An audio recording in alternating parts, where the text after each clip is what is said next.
Hello and welcome to this executive interview at Trellis.net. My name is Jim Giles. I'm the SVP for digital media here at Trellis Group, and I'm really excited to have with me today Divya Mankikar, who is Global Head of Strategy Corporate Ecosystem at S&P Global Sustainable1.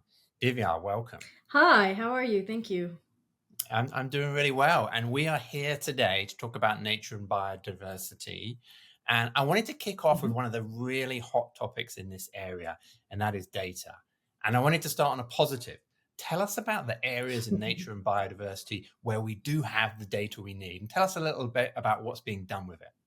From my perspective, having talked to clients in the banking, investment, and non financial corporate space pretty intensively about this question of is there the data and how do I apply the data for the past 2+ years really consistently. We do have a ton of data. There's water data, there's physical climate risk data, which is nature data as well. There's very specific conservation data. There's information about how companies are looking at deforestation, whether they have a target, whether they are making progress towards meeting those targets. So there's really a ton of information, no matter what part of the private sector that you're in, from the asset level up to the company to the portfolio level. So I'm glad to say there's a ton of data and there's a ton of insights from that data as well. For example, we looked at our water data and the impact of different physical climate risk hazards, and specifically on drought. We found that, for example, in the US, by the 2050s, up to 30% of GDP could be impacted by drought in a medium high climate change scenario. Whereas if we took steps to mitigate emissions, not even in the lowest emission scenario, but even more moderate emissions reductions, that 30% could drop to something more like 16% of GDP impacted by drought. So, from our perspective, doing research in this space and speaking with companies, there's definitely a ton of data. Yeah, that's interesting and encouraging, and also great to hear that that kind of potential change is possible if we do take steps. Let's look at the flip side of the data question. Maybe you could just highlight some areas where the data is missing or is not as comprehensive as we would like, and tell us about how that is slowing progress. Another area that we get a ton of questions about are related to either small and medium enterprises, which may not have the resources to be collecting the level of information, the numerous data points that large companies have the resources to tackle, or about supply chain impacts. So, the for the majority of industries, the majority of their impact is in their supply chain.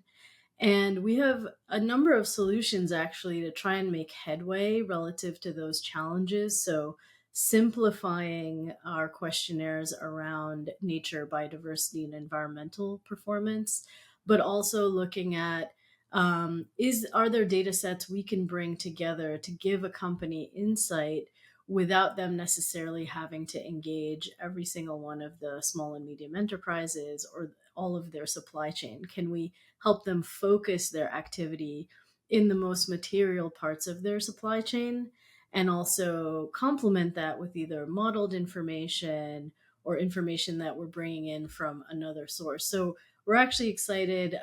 Later this fall, we'll be launching a nature tool that allows companies to upload their own supply chain information to get an analysis of how their supply chain may be impacting or dependent on nature and biodiversity.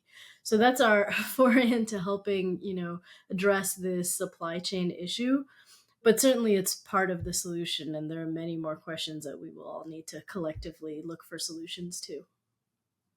Yeah, that's really interesting. And certainly something we hear a lot from our community as well is a demand for better transparency and better tools for managing these really complicated supply chain relationships. So I want to flip the conversation or take us in a different direction now. I was just looking at your LinkedIn page and being really sort of blown away by your career path. You've done so many interesting things. Just tell the viewers a little bit about how that interesting career path has shaped the way you think about the work you're doing now in nature and biodiversity. Yeah, thank you so much. I have been in this sort of circuitous path, starting with really post business school, working on carbon markets, either through trading platforms or through developing a project myself with a Chilean company. I was the general manager for their carbon offsets unit. And we reforested nearly 1 million native species trees in Patagonia and Chile, and then went through the whole verification process, listing those credits on registries. And through my career, one of the things that I noted was that in order for these ideas, which I thought were good ideas, to scale, you really need a consistent price signal and consistent demand in order for companies to continue making those investments, to continue either investing in nature or creating clean tech opportunities. And I do think, we are in a different situation now than when I was a carbon project developer back in 2010. I'm glad to see that there's renewed enthusiasm, not just for carbon markets, but for, better verification, more detailed analysis of the monitoring, and so many other types of ways of investing in nature besides just through carbon offsets. But that is one of the things I've definitely learned, that in order to bring the private sector in as a partner in solving these challenges, that consistent price signal, which includes incentives and subsidies being aligned in the right ways, and then consistent demand from customers or from suppliers to co-invest in those solutions, that really is important to creating a market that scales. Yeah, that's interesting. It's a really nice link as well to our final question. So we're recording this just ahead of the biodiversity COP in Colombia that we're all really Mhm. excited about.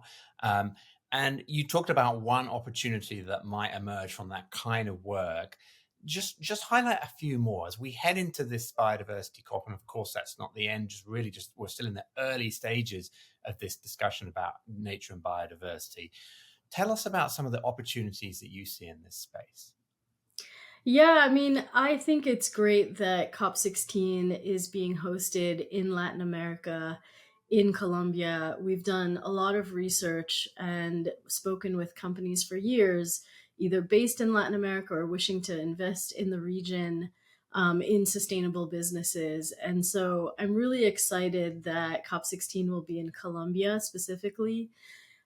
We see a lot of opportunity across the region. We've seen, for example, among the companies that have made a commitment to deforestation, Colombia is one of the highest countries, if not the highest, where companies have made such commitments and are moving towards actually implementing those commitments. We also saw green and blue bonds issued across the region from Uruguay and from Caribbean nations, where they are attributing that money to investing in different forms of conservation. And then we saw Ecuador over the past year do the largest debt for nature swap, which enables them to invest money in conserving the Galapagos. So I think in general, all of these different mechanisms create avenues for private sector investment in nature.